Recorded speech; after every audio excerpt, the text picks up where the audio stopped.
an awful lot of veteran political observers who have been around for a while, including this one. We're all too willing in the days before the election to have their so-called wisdom confirmed by polling numbers.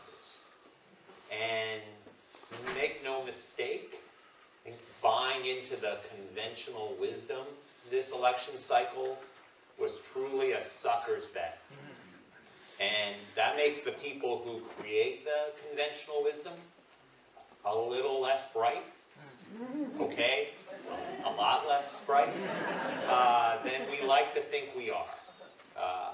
While I get used myself to saying President Trump, which is something I never foresaw, I now know how the Sovietologists must have felt back in the 1980s.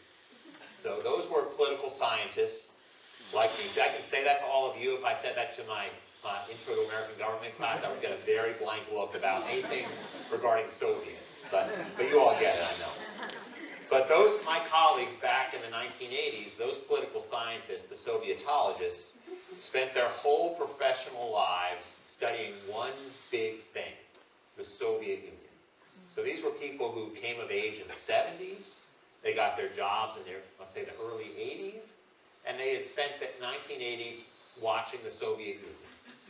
And throughout their careers, it was a safe bet, year after year after year, to think, well, the Soviet Union will always be there, right?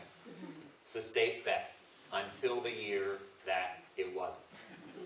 So I have a newfound sense of sympathy for how those people felt back then, because that's a bit how I'm feeling right now, except luckily for me, there will be another election in a couple of years, and I'll have a chance to do some more redemption.